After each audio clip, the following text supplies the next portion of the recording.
नमस्कार। सगरमाथा टेलिभिजनको प्रस्तुति कार्यक्रम प्रश्न समयमा यहाँलाई स्वागत छ।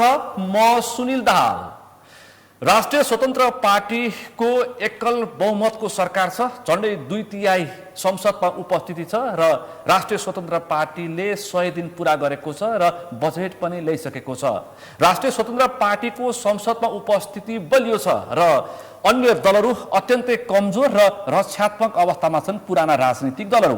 तर रासोपाको नेतृत्वमा बनेको सरकारका प्रधानमन्त्री बालेन शाहको विषयमा भने विभिन्न कोणबाट टीका टिप्पणी र विश्लेषण भइरहेका छन्। प्रधानमन्त्रीको अहिलेसम्म 100 दिन पुगिसक्दाखेरि पनि राष्ट्रको नाममा सम्बोधन आउन सकेको छैन र त्यो सँगै कम बोल्ने प्रधानमन्त्रीले रहस्यमय पात्रको रूपमा प्रस्तुत गर्न खोजेको भनेर विपक्षीले आशंका व्यक्त गरिरहेका छन्।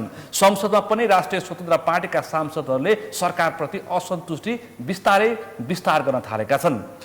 संसदमा रासोपाका सांसदहरू नै कतै उकुस मुकुस त छैनन् भन्ने प्रश्न उठान भएको छ, किनकि उनीहरूले एक किसिमको आलोचना सुरु गरेका छन्। यसमा मानिसहरूले विभिन्न कोणबाट रवि लामिछाने र बालेन शाह बीचमा एक किसिमको विभाजन अथवा मनमुटावको सङ्केतको रूपमा पनि व्याख्या गर्न थालेका छन्। यसको वास्तविकता के हो? आज हामी विशेष गरी बालेन नेतृत्वको सरकारको 100 दिन, संसदमा उपस्थिति, कानुन निर्माण, संविधान संशोधन, प्रतिपक्षको भूमिका र त्योसँगै आम विश्लेषकहरूले यसलाई कसरी बुझिरहेका छन्, किनकि पछिल्लो समय बालेन शाहले एकैपटक सबै क्षेत्रमा हात हाल्ने प्रयास गरिरहेका छन्। यसलाई बालेन एक्सन भनिएको छ र एक थरी मान्छेहरूले यसलाई जेल भरौँ अभियानको रूपमा पनि सांसदहरूले पनि त्यो खालको प्रस्तुति दिन थालेका छन्। आज हामी यिनै समसामयिक विषयवस्तुमा बढी केन्द्रित रहेर छलफल गर्दैछौँ। आजको यो छलफलमा मसँग सहभागी हुनुहुन्छ राष्ट्रिय स्वतन्त्र पार्टीका सांसद नेता गणेश पौडेल। यहाँलाई स्वागत छ।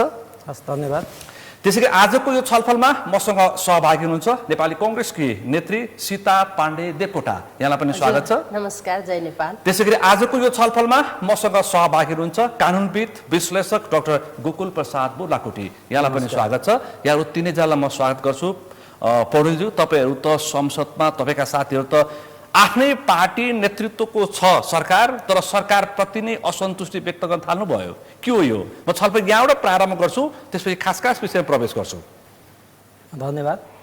अब सरकारकै विरोध गरेको त होइन, तर कतिपय कुराहरूमा जस्तो डेलिभरी, जस्तो खालको पर्फर्मेन्स जनताले खोजेका थिए र त्यो खालको ठाउँमा आएका समस्याहरू चाहिँ अन्तत गदा गर भन्ने सरकारलाई नै हो र एउटा सांसदको हैसियतले सांसदहरूले चाहिँ त्यो विषयमा त्यो समस्याहरू चाहिँ सरकार समक्ष राखेका हुन्।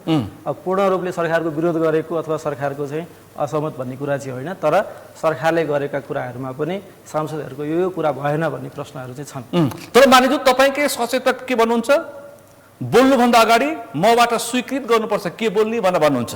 तपाईँहरू खुल्लम खुला संसदमा सरकारको आलोचना गर्न थाल्नु भएको छ। कतै रवि बालेन बीचको मनमुटा के हो? यो खास बुझाइ के हो? यो बोल्नुभन्दा पहिला सचेतकबाट त्यो अनुमति लिनुपर्छ भन्ने त्यस्तो चाहिँ होइन।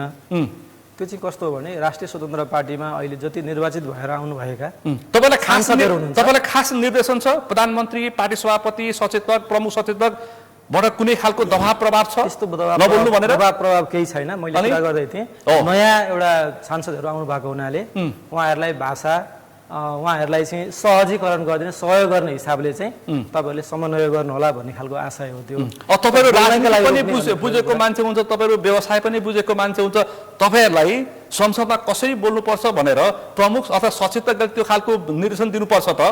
अब यसमा कतिपय मान्यज्यूहरू, सांसदज्यूहरूले नै सहयोग पनि मागिरहेको अवस्था पनि छ। के बोल्ने भनेर, कसरी बोल्ने भन्दा पनि मेरो यो विषयहरू छ, कसरी बोल्ने राख्ने भन्ने कुरामा यो कुराहरू चलेको हिसाबमा त्यो कुराहरू भएको। यो एक प्रकारले चाहिँ बन्देज नै गर्ने भन्ने खालको कुरा त्यस्तो चाहिँ होइन। पछि सांसदहरूको स्वतन्त्रतामाथि कतै अंकुश लगाउन खोजे त होइन नि राष्ट्रपालले? त्यस्तो यो संस्थागत निर्णय हो कि यो संसदीय दलको मात्रै निर्णय हो? यो संसदीय दलको मात्रै निर्णय हो। दलको पनि आधिकारिक निर्णय भन्दा पनि सचेतकज्यूले सहजीकरणको लागि गर्नुभएको भन्ने हिसाबले बुझेको छु।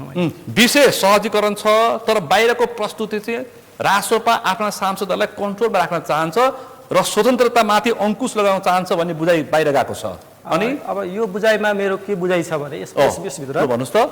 हामीले अहिले कतिपय उसमा यो समस्याहरू छन् भन्दा उहाँहरूले अहिलेसम्म यो समस्या नराख्नु भन्नुभएकै छैन। सरकार समस्या राख्नुहोस् भनेर नै त्यसलाई चाहिँ भाषा शैलीको कुरामा सहयोग गर्ने भनेपछि सांसदले ढङ्ग पुर्याउन छोडे हैन, कर्मचारी र सभामुख चिन्ह छोडे, बोल्दाखेरि के बोल्ने के छ कानुनमा संसदीय मर्यादा पनि भुल्न थाले, बुझेका रहेनछन्, त्यसकारण उहाँले त्यो खालको सिकाउन खोज्नु भएको हैन। त्यसरी पनि बुझिन हालौँ। खासमा चाहिँ सांसदहरूबाटै त्यो सहयोगहरू माग्ने कुराहरू भएको हुनाले एकपल्ट सहजीकरण गरिदिने हिसाबले चाहिँ यो कुरा आएको। तपाईँ सत्तारूढ दलको सांसद, प्रत्यक्ष निर्वाचित सांसद, तपाईँ नेता, तपाईँको नेतृत्वको सरकार 100 दिन पुरा भयो, जनताले के पाए? अब 100 दिनमा केही पाएनन् भन्ने कुरा चाहिँ होइन, तर 100 दिनमै पाउने कुराहरू पाए। त्यो जति पाउनु पर्ने त्यति पाएको, यो चाहिँ 100 दिन साह्रै सफल भयो पनि म भन्दिनँ, तर पाएनन् भन्ने कुरा पनि छैन, पाएको छ। जस्तै अब हामीहरू सुशासनका कुराहरू गरेका थियौँ, हामीले राजनीतिक जुन एजेन्डाहरू उठाएको थियो चुनावको बेलामा, जस्तै सबैभन्दा बढी पछिल्लो समयमा उठेको इस्यु चाहिँ के थियो भने भ्रष्टाचारकै विषयमा सुशासन सरकारले यस वर्षलाई सुशासनको वर्ष भनेको छ। यो विषयहरूमा चाहिँ उच्च स्तरीय छानबिन आयोग बनाउने, त्यसलाई चाहिँ एकदम न्युट्रल भएर त्यो विषयमा छानबिन गर्ने र त्यो गर्दाखेरि चाहिँ कतिपय कुरा धेरै पहिलातिर किन जानु पर्यो भन्ने कुराहरू पनि आयो। र त्यो बुझाइमा के हो भने पहिलाकोलाई छोडिदिने हो भने अहिले गर्ने फेरि पछिकोले छोड्छ भन्ने बुझाइ भएको हुनाले वास्तविकता के हो त्यसको अध्ययन गरेर त्यो प्रतिवेदन पढाउने हिसाबले उच्च स्तरीय छानबिन आयोग बनाएर सुशासन कायम गर्नको लागि नै यो कदम चालिएको छ।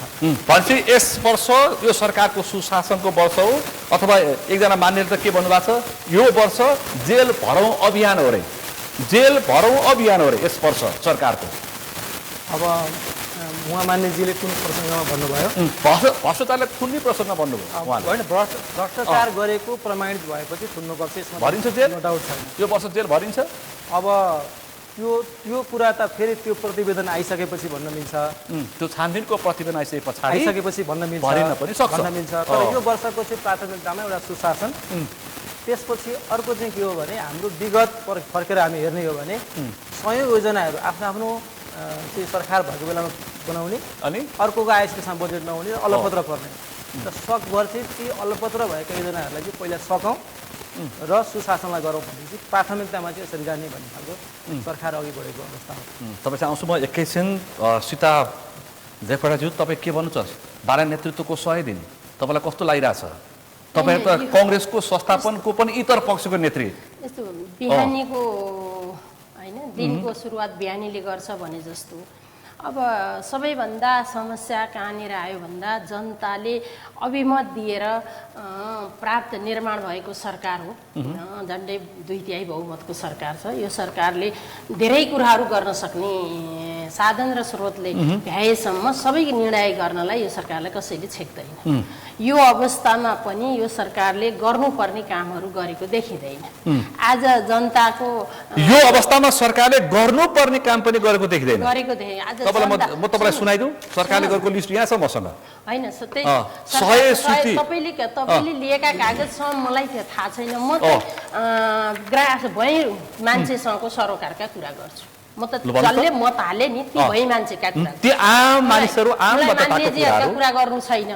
मलाई भई मान्छेका कुरा गर्दा आज तपाईँको शिक्षामा कर, स्वास्थ्यमा कर, जसलाई त्यो सहुलियत दिनुपर्ने थियो ती ठाउँमा कर, बिजुलीमा कर, त्यो किन छुटाउनुहुन्छ? अब यो तपाईँहरूलाई थाहा छ, मैले त सामान्य भई मान्छेका कुरा उठाएको। आज तपाईँ वडामा जानुभयो भने विभिन्न नाममा झन् धेरै दुःख, झन् धेरै झन्झट। म आजै एउटा वडामा मेरो कर तिर्छु भनेर गएको थिएँ। हिजोको दिनमा के थियो भन्दा सबै कुरा डकुमेन्ट पुगेको थियो, मोबाइल बतासी कर तिर्न मिल्थ्यो, आज फेरि सबै डकुमेन्ट चाहियो। फेरि म त्यो डकुमेन्ट घर निर्माण सम्पन्नदेखि लिएर नक्सा पास के हुन् सबै सरकारी सार्वजनिक संस्थामा अझै पनि दुःख छ। भई मान्छेले आज पनि दुःखको छ। आज भए मान्छेलाई फेरि त्यो काम गर्दाखेरिमा यो सरकारले गर्न खोजेको के हो, अन्यलग्रस्त अवस्थामा आज हिजो मत हालेका मान्छेहरू अलिकति पश्चातापमा छन्। यति छिटै 100 दिनमै त्यो महसुस गरेर 5 वर्षको सरकार हो यो एकदम 5 वर्ष सरकारमा नि जनताले 100 दिनमै मत हालेको पश्चाताप पनि गरेका जस्तो मलाई भई मान्छेसँग त्यो महसुस भएको छ। र अर्को कुरा अलिकति माथिल्लो राजनीतिक लेभलबाट हेर्दाखेरिमा यो सरकारले आज अहिले बर्खाको समय छ, किसानले धान रोप्ने बेला छ, मल पाएको छैनन्, बिउ पाएको छैन। आजै रासोपाको सांसदले संसदमा भन्दै हुन्थ्यो सरकार तपाईँ के खानुहुन्छ म के खाने, तपाईँ चामलको तपाईँ धानकै चामलकै खाना खानुहुन्छ होला, भात खानुहुन्छ होला, म त के खाने भनेर सोध्दै हुनुहुन्थ्यो आजै। त्यही त होइन, आजको अहिलेको तत्कालको आवश्यकता के हो भनेर सरकारले ध्यान दिएको छैन। सरकार कहाँ गएर विवाद भएको छ भन्दा रासोपा सांसद भन्छन् संसदमा म भात खान्छु, सरकारले के खान्छ भनेर सोध्नु भएको छ उहाँले। यही मल खाद पाइएन भन्न खोजे। पक्कै पनि उहाँलाई आज किसानले मल र बिउ नपाउँदाको चिन्ताले उहाँले आफ्नो कुरा बोल्नु भएको छ। उहाँ पनि भई मान्छेसँग जोडिएको सांसद हुनुहुँदो रहेछ। खैर जो सांसद भए पनि उहाँ भई मान्छेसँग जोडिएको सांसद हुनुहुँदो रहेछ।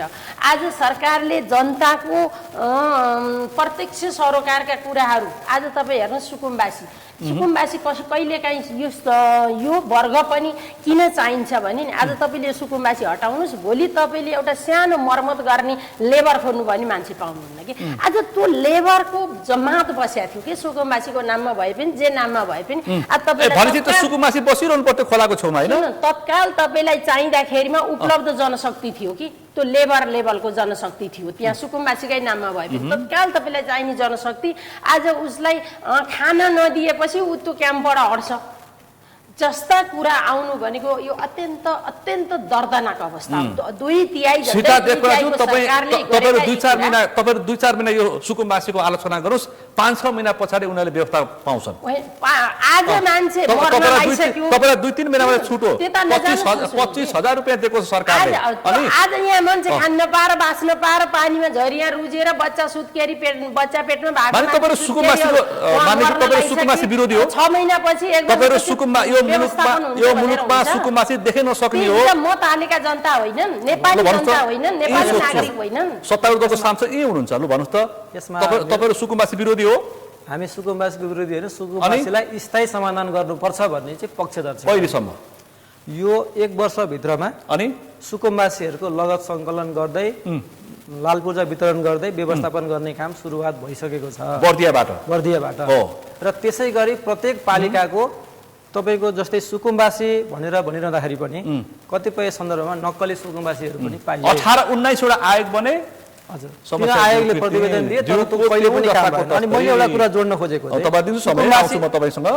सुकुम्बासी जहाँ बसेका थिए, सुकुम्बासीका लेबर चाहिन्थे, उनीहरूलाई समाजलाई चाहिने एउटा चाहिँ जनशक्ति उनीहरूले दिन्थे भने उनीहरूलाई त्यही व्यवस्थित गरेर राखिदिएको भए सुकुम्बासीको पनि त उनीहरू सधैँभरि सुकुम्बासी भएर बस्नु पर्दैन। उनीहरूको पनि त एउटा हामीलाई लेबर दिएको रहेछ, श्रम दिएको, स्वाभिमानसहित बाँच्ने अधिकार दिएको भए सुकुम्बासीले त सधैँभरि जय गर्थे नि त। किन वास्तवमा सधैँभरि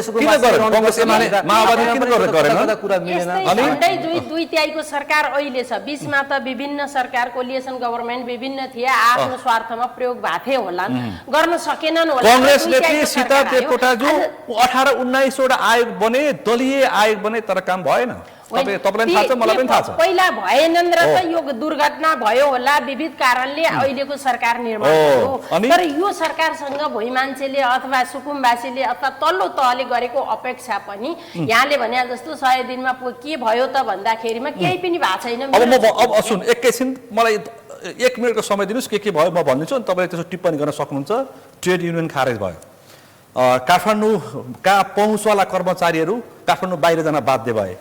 48 यता र 64-65 यताको 2 किस्तामा अकुत सम्पत्ति कमाउनेहरू, लाभमा बसेका, सरकारी लाभमा बसेका अथवा बिचौलियाका काम गरेका अकुतहरूको सम्पत्ति छानबिन गर्ने, त्योसँगै अतिक्रमित जग्गाहरू फिर्ता ल्याउने सरकारले त्यो सुरु गरिसकेको छ। सेवाग्राहीलाई सुधार दिने, कानुनमा सुधार गर्ने, त्योसँगै भ्रष्टाचार र वित्तीय अपराधीलाई हतकडी लगाउने, कर्मचारीहरूको सरुवा व्यवस्थित गर्ने, त्योसँग अस्पतालहरूमा जनपक्षीय उपचार गराउने, त्योसँगै निशुल्क उपचारको अहिले तपाईँले कर भन्नु, निशुल्क उपचारको अर्को उपाय खोज्ने, 10 वर्षको कृषि अनुदान छानबिन समिति गठन गर्ने काम भइरहेछ र त्योसँगै योग्यता क्षमताको आधारमा नियुक्ति गर्ने, नेपाल भारत छिमेकी देशहरूको सम्बन्ध सुधार गर्ने त्यो प्रयास सुरु भइसकेको छ। सबै प्रतिस्पर्धाबाट नियुक्ति गर्ने र अवैध कारोबारीहरूलाई पक्राउ गर्ने भनेको छ सरकारले। 100 दिनको सूची राखेर 100 दिनको काम गरेछ। हरेक सरकारका यस्ता सूची योभन्दा धेरै योभन्दा अगाडिका सरकारले पनि पेश गर्थे। यो त जानीलाई छान्ने भनेर आएको अहिलेको सरकारसँग जनताले सूची मागेका छैनन् कि। अहिलेको सरकारसँग जनताले त प्रत्यक्ष त लाभ खोजेका छन्, सूची होइन। सूची हिजोका सरकारले सूची पेश गरेर आज यो सरकारको निर्माण भाव हो, सूची मात्रै पेश गरेर। आज पनि यही सूची पेश गरेका कारणले अघि मैले भने नि कति जनताले यही सूची सुनेका कारणले भोट हालेकोमा पश्चाताप गरे नि। हिजोका नेतृत्वलाई पार्टीहरूलाई पश्चाताप गरे जस्तो आजकालाई भनेपछि बालन नेतृत्वको सरकार, राष्ट्रिय स्वतन्त्र पार्टीको सरकार, रवि लामिछानेको पार्टी सभापति भएको सरकार यो 100 दिनमा पास हुन सकेन। अङ्कमा कति ल्यायो, जिपिएमा कति ल्यायो, म्यान्डेट थियो नि।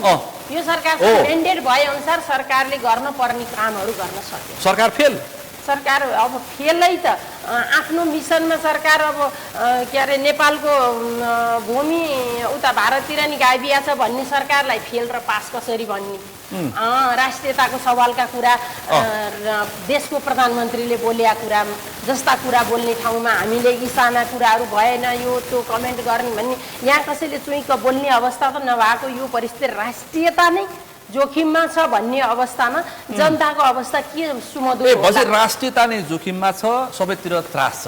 प्रधानमन्त्री बालन शाहले भन्नुभएको सुरुवातमा मेरो राष्ट्रियतामा बहुमत दिएको सरकार, जनताको मत पाएको मजबुत सरकारसँग राष्ट्रियता झन् मजबुत हुनुपर्छ, झन् बलियो हुन्छ, जनताले प्रत्यक्ष लाभ पाउँछन्, हरेक कुरामा जनता खुसी र सुखी सम्पन्न हुन्छन् भन्ने अवस्थामा झन् दयनीय अवस्था आउनु भनेको राष्ट्रियतामाथि। प्रधानमन्त्रीले भन्नुभएको छ मेरो राष्ट्रियतामाथि प्रश्न नउठाउनु, म अराष्ट्रिय तत्त्व होइन।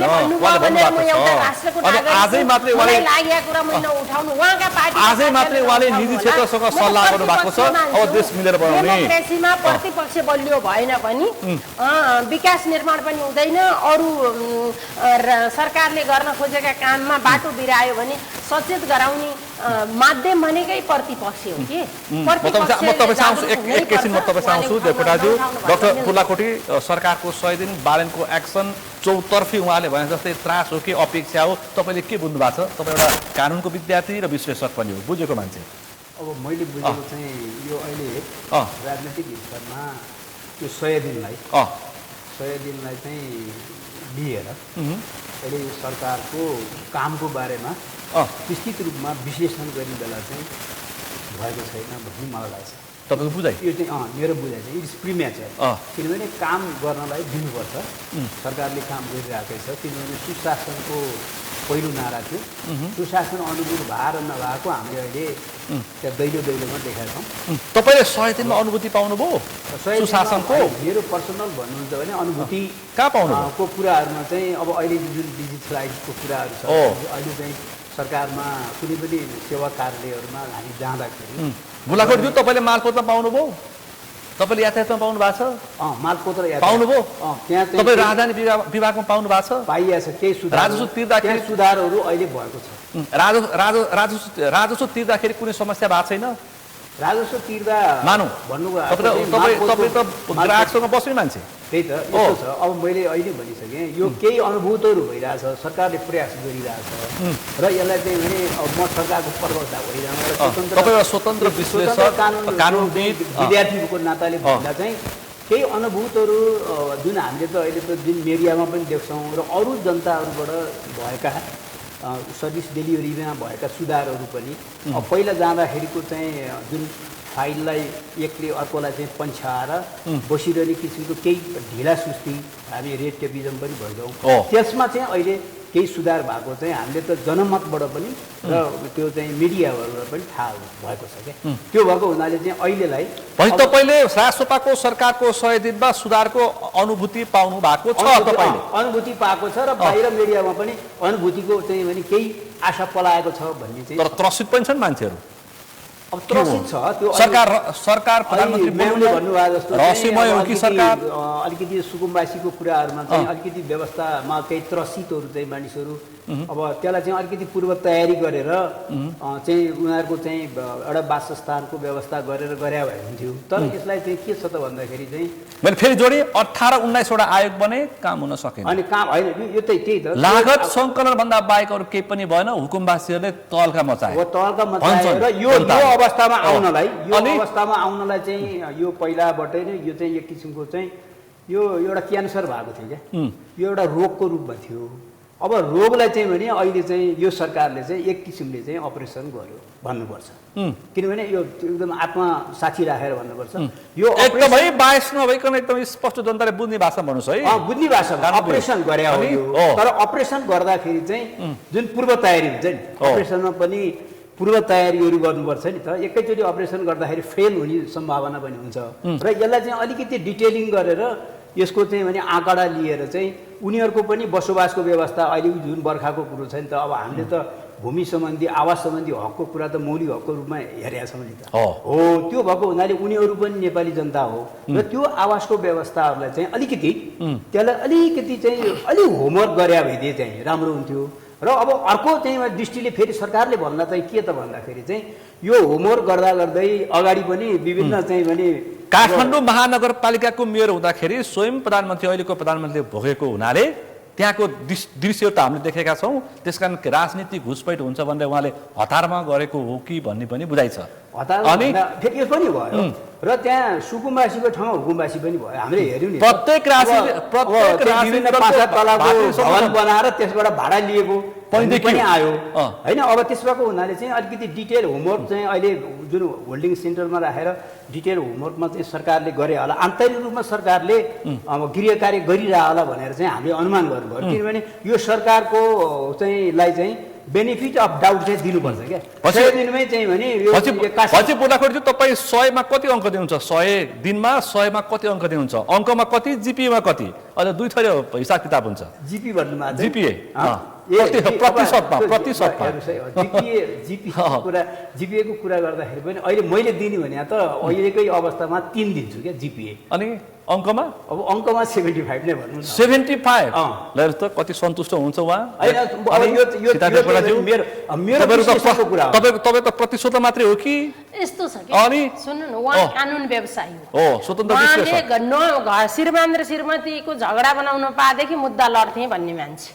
म चाहिँ जनताको तपाईँ व्यवसायी पनि हो, जनताको हक अधिकारका निम्ति आवाज उठाउनु पर्छ भनेर लाग्या मान्छे।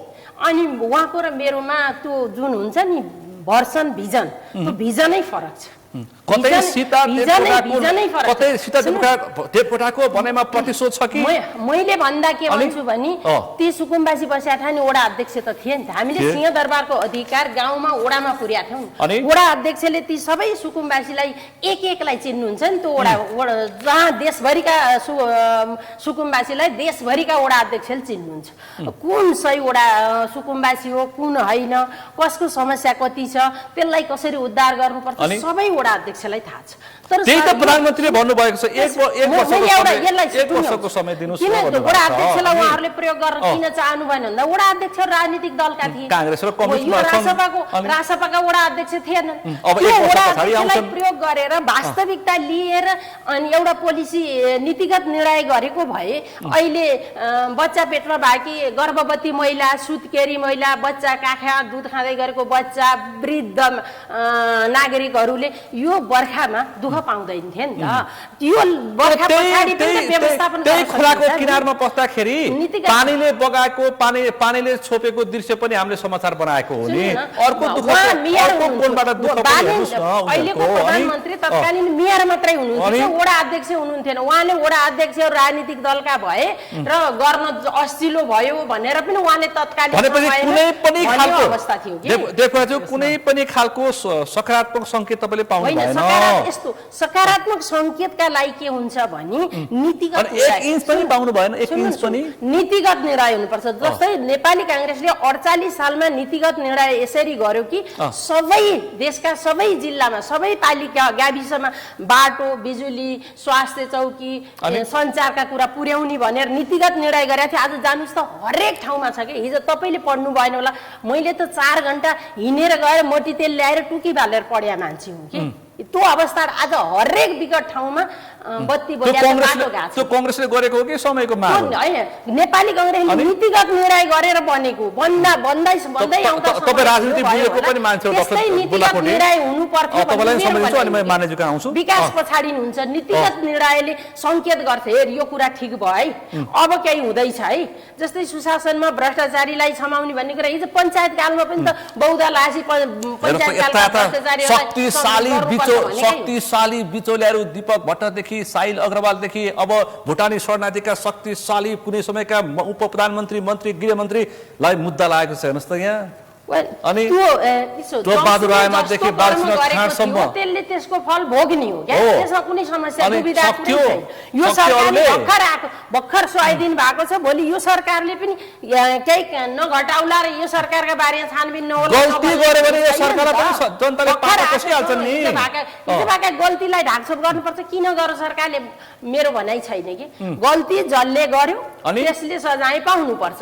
त्यसले नेतृत्वमा बसे राज्यलाई सम्हाल्छु भन्ने मान्छेले, जनतालाई डेलिभरी गर्छु भन्ने मान्छेले राम्रोसँग नीतिगत तरिकाले भ्रष्टाचार नगरिकन गर्नुपर्छ।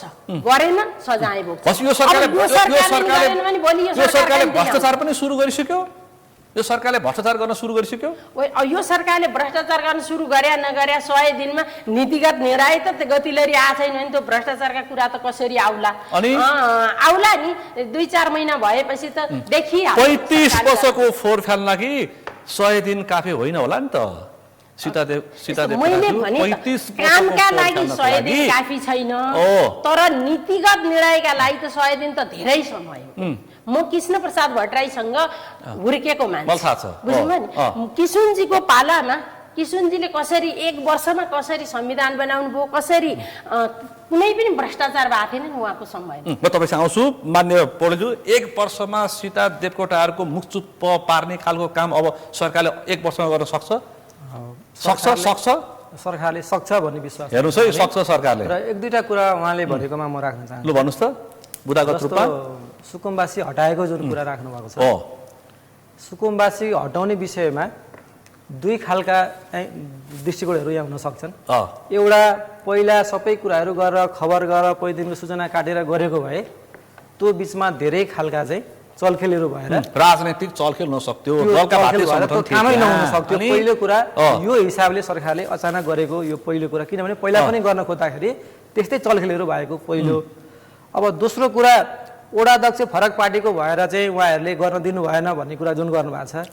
म जुन नगरपालिकामा चाहिँ मेरो वासस्थान छ त्यो नगरपालिकालाई मन्त्रालयले पत्र पठाएर यो नगरपालिकामा कतिजना चाहिँ सुकुम्बासीहरू छन्, कतिजना चाहिँ अतिक्रमण गरेर बसेका व्यक्तिहरू छन्, त्यसको लगत लिनु भनेर नगरपालिकालाई दिएको छ। त नगरपालिकाको त मेयर, उपमेयर, वडाध्यक्ष त राजसभाको होइन। त्यसकारण विश्वासै गरेको छैन भन्ने कुरा होइन। अनि तर रहेको कुरा के भने अनि भत्काइसकेको त्यो चिठीमा पनि के लेखेको छ भने उहाँहरूको अन्यन्त्र व्यवस्था नहुन्जेलसम्म चाहिँ लगत सङ्कलन गर्ने भनेको छ। र काठमाडौँको हकमा एउटा अनि काठमाडौँको प्रतिक्रिया देखेर सरकार पनि सचियो। काठमाडौँको चाहिँ पहिल्यै यो खालको अध्ययन भएको हुनाले अनि काठमाडौँकोमा एक्सनमा गइयो। अन्तको सुकुम्बासीको लागि कुनै प्रक्रिया चाहिँ हटाउन गरिएको थिएन र यो सुकुम्बासीको समस्या चाहिँ देशैभरिको समाधान गर्नुपर्छ। त्यसकारणले वास्तविक सुकुम्बासी कति हुन् त्यसको यकिन चाहिँ अभिलेख आउनुपर्छ पहिलो कुरा। र उहाँहरूलाई चाहिँ अब जुन ठाउँमा उहाँहरू बस्नु भएको छ मिल्छ भने त्यहीँको, अनि कतिपय ठाउँमा उहाँहरूलाई त्यहीँको चाहिँ पूर्जा दिन नमिल्ने पनि अवस्था छ सुकुम्बासी भयो भने। जस्तै कुनै सडक छ, सडक नै तपाईँको आधा आपेर बसेको अवस्था छ भने पोखरा लगायतका ठाउँमा त्यो समस्या देखिएको छ। अनि अब त्यसलाई चाहिँ के गर्नु पर्यो, उचित ठाउँमा लिएर गएर सुकुम्बासीको व्यवस्थापन पनि हुनु पर्यो र त्यहाँका चाहिँ विकास निर्माणका कामहरू पनि त्यही कारणले गर्दा पछि यो सरकार सुकुम्बासी र यो दुईटै कुरा गर्नको लागि आसोपाको सरकार सुकुम्बासी गरिब विरोधी होइन, हुने खानेको सरकार मात्रै होइन। यसो भए यो कुनै पनि हो कि हो? म एउटा कुरा तपाईँलाई के भन्न चाहन्छु भने बिरामी भएको मान्छेलाई पनि अपरेसन गर्ने बेला पीडा हुन्छ, तर अपरेसन गर्ने भनेको त उसलाई निको पार्ने हो नि। रासपाले अहिले गरेको तत्काललाई यो केही पीडाहरू सहिरहेको देखि तापनि अनि यो अपरेसन गरेर घाउ निकालेर बिरामीलाई निको पार्न खोजेको यसरी बुझ्नु पर्यो नि त देवकोटाजी। यस विषयमा एकदमै अब नीतिगत कुरा म आउँछु तपाईसँग। कुरालाई मेरो कुनै दुःख मैले मात्रै के कुरा गरेको भन्दा नीतिगत निर्णयमा अलिकति रासपाले दोहोरेन कि जस्तै काठमाडौँमा चाहिने श्रम जनशक्ति छ नि सुकुम्बासीको वर्गमा भएको जनशक्ति, त्यो जनशक्तिलाई बर्दियामा लगेर काठमाडौँमा त्यो जनशक्ति पाइँदैन नि त। त्यसले गर्दा तपाईँलाई यो टेलिभिजनमा सरसफाइ गर्ने एकजना मान्छे चाहियो, त्यहाँबाट आउनुहुन्छ भने तपाईँलाई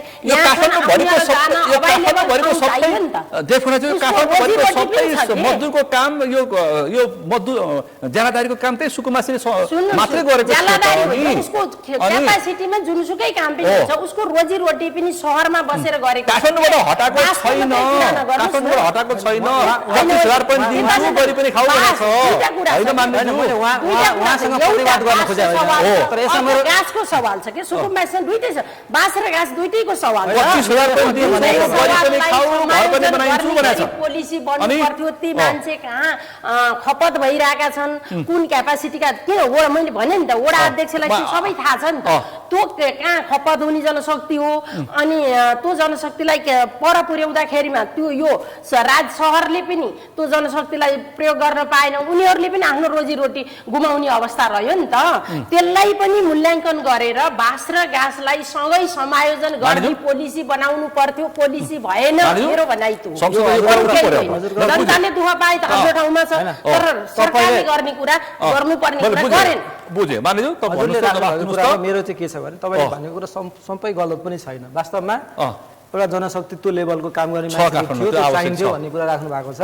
त्यो सहरलाई चाहिन्छ जनशक्ति भने त्यो जनशक्तिलाई चाहिँ त्यही लेभलमा पेलेर राख्नुपर्छ भन्ने होइन, उनीहरूलाई पनि उचित रूपमा व्यवस्थापन गरेर राख्ने हो भने यहाँ कति जनशक्ति चाहिएको छ त्यो त व्यवस्थापन गर्न सकिन्छ नि त। तर त्यो व्यवस्थापन गर्ने गरेर उनीहरूलाई खोलाको छेउमा कतिखेर बाढी पहिरो आउँछ बगाएर लान्छ भन्ने एउटा जोखिमयुक्त जीवन जिराउनु भनेको त फेरि पनि न्याय भएको छैन। कुनै समय काठमाडौँमा हाडी घोप्टे पानी आउँछ, त्यस्तो पनि देखेको छौँ। मैले भन्न खोजेको उहाँहरूलाई त्यसरी हामीले राखिरहेर अब उहाँहरू हामीलाई चाहिँदा काम लाग्छ भने काम गर्न घरमा काम गर्नलाई अथवा सरसफाइको लागि काम गर्न राख्छ भन्नको लागि उहाँहरूको पनि त भविष्यलाई हेर्नुपर्ने हुन्छ नि त। यो सरकार यो सरकारका प्रधानमन्त्री गरिबको चमेली बोल्ने कोही छैन। दुईटै कुरालाई ध्यान दिएर व्यवस्थापन गर्ने गरी पोलिसी बनोस् भन्ने मेरो भनाइ। तपाईँको सुझाव उहाँले संसद कुरा उठाउनुहुन्छ, पार्टीमा पनि कुरा उठाउनुहुन्छ। अब उहाँले अर्को मैले एउटा यहाँनिर उहाँले एउटा अघि राखेको कुरा हो, मैले खालि यसलाई अलिकति प्रश्न गर्न खोजेको जस्तो नीतिगत रूपमै आएन भन्ने कुरामा चाहिँ जस्तो हामी सांसद भनेको चाहिँ खास काम नै हाम्रो नीति बनाउने। अब नीति बनाउने काम भनेपछि नीति बनाउने एउटा प्रक्रिया हेर्नुहुन्छ भने हाम्रो नेपालको संविधानले अथवा हामीले दिएका ऐन कानुनको व्यवस्थामा जुन चिन्ता छ नि यो सुकुम्बासीको विषयमा चाहिँ नीति बनाएरै समस्या सुल्झोस् भनेको छ। अब अलिअलि हटाउने बेलामा केही खालका त्रुटिहरू पनि देखिए। यो तपाईँले भन्नुभयो अपरेसनको समय भएको थोरै दुखाइ हो, यो निको हुन्छ, सदाको लागि निको हुन्छ, ढुक्क हुन्छ, सदाको लागि निको हुन्छ। बालन सरकार एक्सनमा छ। गुलाबरज्यू तपाईँ के भन्नुहुन्छ है? उचित व्यवस्थापन भयो गर्नुपर्छ। खोजेको जान्नेलाई छानेर ल्याएको सरकार हो अनि परिवर्तनकारी सरकार हो अनि पुरानालाई नछान्ने नयाँलाई मात्रै छान्ने भनेर छान्ने आएको उहाँहरू हो। त्यस कारण गर्नुपर्छ, उहाँलाई सुविधा छैन। एकदमै राम्रो उहाँहरूले संसदमा बोल्नै त उहाँ सचेतकसँग प्रमुख सचेतकसँग टाइम पाउनु भएको छैन। 100 दिनमा यी जनता सुकुम्बासी समस्यालाई कसरी नीतिगत सुझाव दिने भन्ने उहाँहरूको पाटो पनि छैन। मैले त जानेको कुरा यसरी जाँदाखेरिमा कम्युनिस्टहरूले त्यसो गर्दैन थिए, सल्लाह सुझाव डिबेट गरेको होइन। मैले यो सरकारलाई अझ राम्रो बनोस् भनेर सल्लाह दिएँ। तपाईँ सरकारले राम्रो होस् छैन अब राम्रो यो 5 वर्ष सित्तैमा बर्बाद नहोस्, हैन 35 वर्ष बर्बाद गरे कांग्रेस एमाले माओवादीले मुलुक र सिमदरबारलाई उनीहरूले पनि सकेको गरेका हुन् केही चेयर बनाए पञ्चायत त्यति यहाँसम्म आइन्थेन गर्न सबैले गरेका हुन् कसका कहाँ त्रुटि हुन्छन् गर्दै जाँदा अहिले यही सरकारले पनि अझै हामीले बुद्धि पुर्याउनु भ्याइया रहन्छ भनेर सरकारले भनिसक्यो अघिल्ला सरकारहरूले सरकारका मन्त्रीले भनिसके होइन तर अझ राम्रो होस् किन भन्दा नेपाल हाम्रो हो नेपाली हाम्रा हुन् राम्रो होस् भन्ने मेरो चाहना र सँगै प्रधानमन्त्रीले यो सीमा मिचेको विषयमा चाहिँ प्रश्न पाएदेखि आम नागरिक अझै आभारी हुने थिए डाक्टर बुलाकोटी के भन्नुहुन्छ यो चाहिँ यो प्रश्न आउँछ तपाईँलाई म ल्याउँछु यो चाहिँ अब के गर्ने भन्ने कुरामा पनि जाउँ अहिले अब जस्तो हजुरले चाहिँ अहिले चाहिँ मर्जी भयो 35-36 यति वर्षसम्म केही पनि भएन भन्ने कुरामा म पनि समर्थन गरिदिन्छु किनभने केही नभए यो त विभिन्न राजनीतिक दलहरू म पनि पञ्चायत व्यवस्थादेखि नै 36को जनआन्दोलनदेखि नै हामीले पनि त अब्जर्भ गरिरहेको छौँ त्यो हुँदै गएर चाहिँ अब 72 त्यसरी संविधान आयो संविधानमा संसारको सबभन्दा बेस्ट संविधान पनि भयो र त्यो जुन संविधानमा अहिले 10 वर्षमा चाहिँ संशोधन गर्नुपर्छ भनेर अहिले चाहिँ त्यो आयोग पनि गठन भएकै छ समिति भने यसमा चाहिँ केही पनि नभए भन्दा पनि हामीले चाहिँ त्यो एक्टर चाहिँ को हो भन्ने कुरा हो क्या त्यो एक्टरबाट चाहिँ भने कसरी सञ्चालित भयो भन्ने कुरामा हामीले हेर्नु र अहिले केही पनि नभए भने त बालन सरकार गठन भइन्छ नि त अहिले बालन सरकारको 2/3 बहुमत दिने पनि फेरि त्यही पञ्चायतदेखिकै अहिले भने अनुदान थियो त्यही पञ्चायतदेखिकै मान्छेहरू अहिले प्रत्येक घरबाट अब भोट बाँडिएछ बालन सरकारलाई सायद भोट नभएको चाहिँ फेरि घर छैन होला हेर्नु चाहिँ किनभने अब मेरो आफ्नै घरबाट हामीले हेऱ्यौँ भने पनि कुनै पनि घरबाट भोट आएको छ भनेपछि पुरानाले सबै गर्थेको भएदेखि शेरबहादुर देउवा र आर्जुनालाई पक्राउ पुरी जारी गर्नु पर्दैन यो पनि भन्नु होला यो किसिमको संरचना त्यो 72 को संविधानको संरचनाहरू भए गणतन्त्र आइसकेपछि त्यसलाई सञ्चालन गर्ने स्टिरिङ जुन जसले समाते अब ती मानिसहरूले नै अहिले बालन सरकार ल्यायो क्या कसैले ल्याए त्यो लिएर आएको भनेको उहाँहरू लिएर आयो है उहाँहरूले लिएर आयो किन एक्टिभिटीहरू त सबै हेऱ्यो नि त हामी अहिले कुनै पनि नेताको बारेमा विरोध नगरौँ यो चाहिँ भने कसरी चाहिँ भने यो चाहिँ भने भदौको त्यो जेनजी आन्दोलन भयो त्यसपछिका त्यो बेलासम्मको परिणाम के थियो कसको घरबाट के बरामद भए तपाईँ त पुष्पकमल दार प्रचण्डको विद्यार्थी होइन उहाँको त विद्यार्थी उहाँलाई रातभरि निन्दा लाग्दैन रे आजभोलि होइन उहाँलाई संसदमा जानै मन लाग्दैन त्यसो छ अब उहाँको विद्यार्थी म सबै चाहिँ भने दलका सिंगाजी श्रेष्ठको विद्यार्थी हो फर्स्ट स्टुडेन्ट अब म उहाँको स्टुडेन्ट हो र उहाँलाई म श्रद्धा पनि गर्छु तर के भने जुन अहिले अब अहिले हजुरले कुरा ल्याउनु भयो यो अहिले भुटानी शरणार्थीको कुरा यो भुटानी शरणार्थीको कुरा त दायर गरे त अहिले होइन नि त्यो मुद्दा त त्यही बेलामा दायर भयो नि त र अगाडि पनि विभिन्न चाहिँ भने राजनैतिक दलको उसमा हुँदाखेरि चाहिँ मैले नाम नलिउँ कसको विरुद्ध ठुल्ठुला केही राजनेताहरू भन्ने विरुद्ध नि मुद्दा दायर भए उनीहरूलाई चाहिँ भने राजनीतिबाट पनि वञ्चित गरियो कतिका चाहिँ अहिले घर जफत पनि भयो नि त त्यसै गर्दाखेरि हामीले त्यो एकदम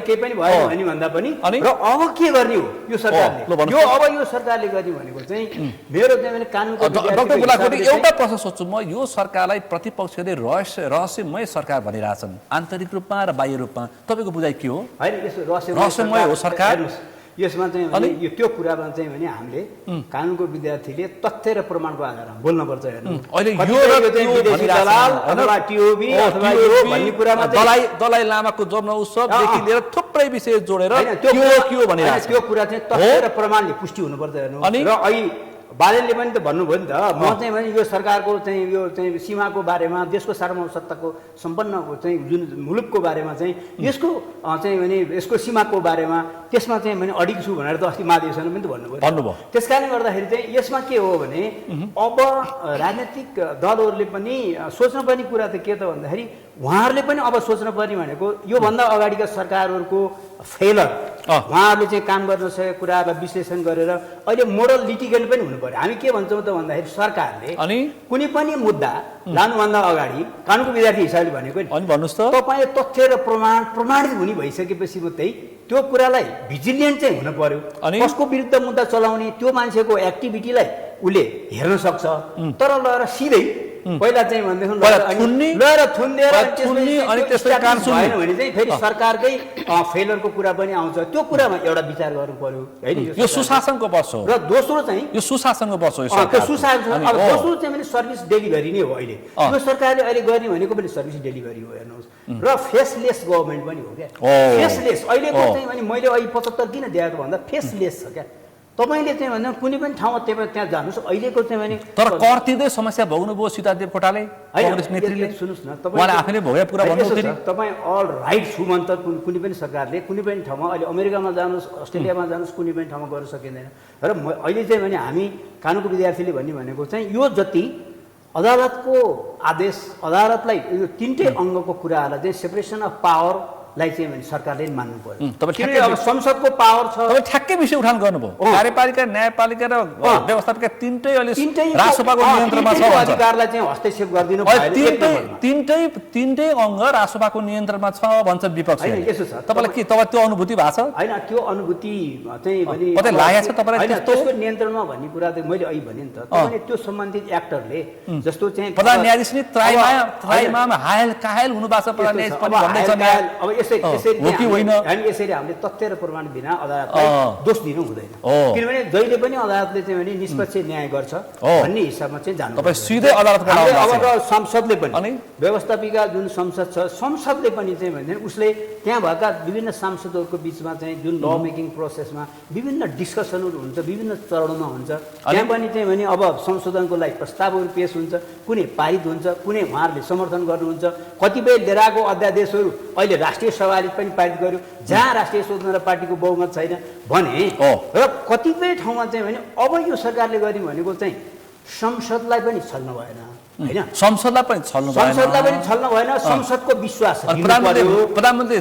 संसदलाई पनि सम्मान गर्नु पर्यो संसदलाई पनि राष्ट्रसभाका सांसदले भनिसके सरकार सम्मानित हुँदाखेरि चाहिँ हामी पनि सम्मानित हुनु पर्यो भनेर भनिसके त्यो गर्नुपर्छ अर्को कुरा विकासमा जोड है विकासमा अब चाहिँ विकासमा जोड अहिले चाहिँ भनेदेखि त्यही त सरकारले 6 पुराना जति किसिमको आयोजनाहरू छन् ती आयोजनाहरूलाई सञ्चालन गर्ने अहिले चाहिँ भने राष्ट्रिय प्राथमिकता प्राप्त विभिन्न आयोजनाहरू छन् त्यो आयोजनाहरू पुरा गर्नु पर्यो हाम्रो लाइफ लाइनको रूपमा रहेको पूर्व पश्चिम राजमार्गदेखि लिएर हुलाकी राजमार्ग हैन यी जति छन् नि यसलाई कम्प्लिट बनाउन अनि 25 वर्ष लगाएर बनाएको किशोर प्रसाद भट्टराईको कन्सेप्ट मेलम्ची खानेपानी आयोजना पानी पर्न थालेपछि बन्द गरिन्छ त्यस्ता जीवन आयोजना बनाउनेलाई पाटा कस्नु पर्यो दीर्घकालीन आयोजना बनाउनु पर्यो र अनि यो सरकारको काम र सकारात्मक विकास त विकास सकारात्मक विकासमा अब गाडा आयो भने विकास भयो भन्ने भएन हो सकारात्मक विकासमा चाहिँ भने सरकारले ध्यान दिनु पर्यो र अब सरकार कसरी जानु पर्यो त फेसलेस भने जस्तो अटोमेसनमा जानु पर्यो क्या अब थोमस जेफरसनले चाहिँ भने जस्तो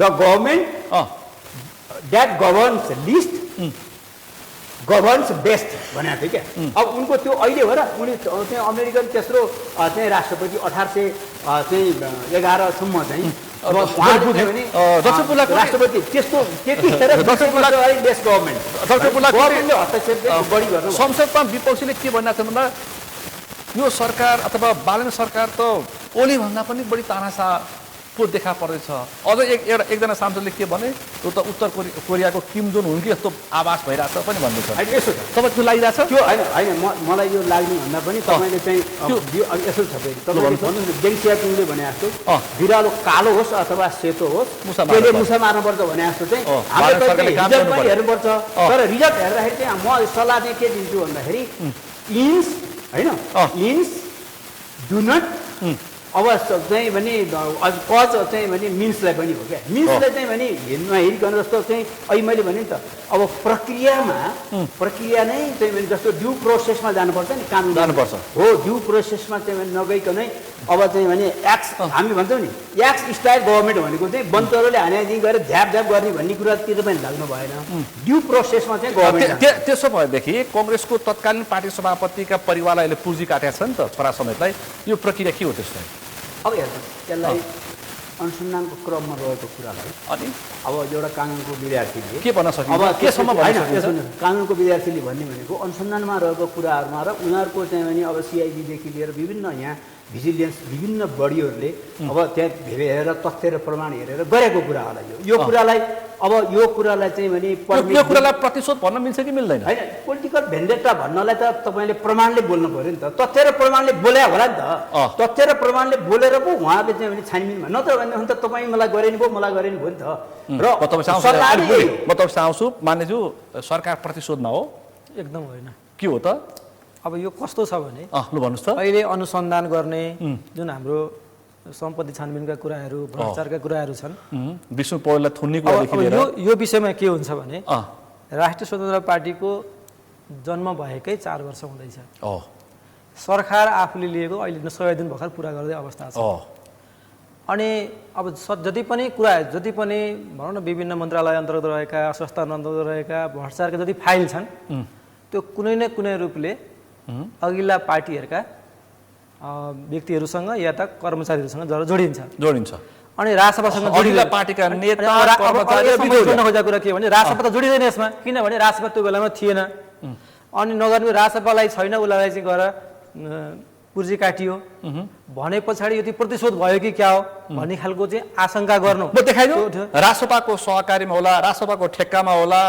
राजसभाको कुनै कालो सूचीमा होला त्यसलाई पनि त करार झ्याप पार्नु पर्यो नि त्यो छ भने करार झ्याप हुन्छ पार्नु पर्यो त्यसलाई पनि एकदम हुन्छ फेरि यसमा अस्ति समाचार आयो राजसभाको ठेकदारले भैरवमा अनि मात्रै बाटो बनाए यो जस्तै पनि यो जान्नेहरूले त्यो पनि गर्नु भएन काम गर्न सकिहाल्नु यो चाहिँ हाम्रो पनि माग अथवा हाम्रो पनि अडान चाहिँ के रहन्छ भने गल्ती राजसभाले गरोस् या अरूले गरोस् गल्ती हो सही कुरा छ भने सही अरू पार्टीले गरेका कुरालाई नै सहीलाई फेरि समर्थन गर्नु मानिन्छ यो सरकार बालन शाहको हो कि रवि लामिछानेको हो कि राष्ट्रिय स्वतन्त्र पार्टीको राष्ट्रिय स्वतन्त्र पार्टीको सरकार हो तपाईलाई त्यो अनुभूति छ एकदम छ छैन भन्छन् होइन त्यस्तो नभएको भन्ने नै छैन एकदम अनुभूति छ अनि अब रह्यो कुरा व्यक्तिगत रूपमा कहीँ ओपिनियन दिने कुरा क्रममा चाहिँ कसैले केही कुरा भन्यो होला केपी प्रधानमन्त्री हुँदा प्रसन्न प्रधानमन्त्री हुँदा शेरबहादुर प्रधानमन्त्री हुँदाखेरि आफ्ना सांसदलाई तत्काल भेट्न पाउँथे अहिले बालन शाहलाई तपाईँ नभेटा कति महिना भयो अब गाह्रो छ अहिले पनि भेट्न पाइन्छ नपाउने कुरा होइन हो तर उहाँले एउटा कुरा मैले नै अलिक अगाडि भेट्न कुरा गर्दाखेरि उहाँहरूको के कुरा थियो भने किन भेट्नुपर्ने काम के र त्यो कुरा भएपछि भेट्नलाई उहाँ अहिले पनि तयार हुनुहुन्छ तर नत्र चाहिँ कस्तो देखियो भने भेटघाटमै दिन जाने र नयाँ काम गर्ने कुरा चाहिँ भेटघाट छलफलमै गइरह्यो गफैमा गइरह्यो भने काम कस्तो कतिखेर गर्ने त त्यसले गर्दाखेरि भेट्नुपर्ने आवश्यक छ भने अहिले पनि भेट्नै पर्ने विषय भयो भने अहिले उहाँ यतिखेर पनि भेट्नको लागि तयार हुनुहुन्छ प्रधानमन्त्री बालन शाहले जतिखेर पनि भेट्न सक्नुहुन्छ भेट्नुहुन्छ तर विषय चाहिँ उहाँलाई भेटेर गर्नै पर्ने विषय हुनु पर्यो अनि जस्तै कतिपय चाहिँ भेटेर त उहाँसँग भेटेर भेटघाटको लागि त समय प्रधानमन्त्री छुट्याइरह्यो भने फेरि यही अहिलेकै जुन आवाज आएको छ त्यहाँबाट के आउँथ्यो भने प्रधानमन्त्री भेटघाट यो कुरा चाहिँ मैले 21 वर्ष सिंहदरबार छिरेको यो कुराको चाहिँ यो यसपटक देखिया छैन सुनसान छ सिंहदरबार मन्त्रीका क्वार्टरमा समेत कार्यकर्ताको भरिभराउ देखिन्न मान्नुहुन्छ देवकोटाज्यू होइन उहाँहरूले जान्ने कुरा भिडभाड देखिँदैन भनेको सुने अब हामी गइया छैन अब मान्यजीहरू त जानु भएको छैन काम नपाउने ठाउँमा हाम्रो त डेलिभरी तपाईँको दैलोमा आउँछ डेलिभरी तपाईँको दैलोमा आउँछ समस्या छ भने हेलो सरकारलाई भन्नुहोस् आएर दिनभरि तपाईँले दुःख गर्नु पर्दैन होइन यो हेलो सरकार पनि यो सरकार आउनुभन्दा अगाडिदेखि नै थियो काम के गरौँ भन्ने हो त धेरै पहिल्यैदेखि थियो हेलो सरकार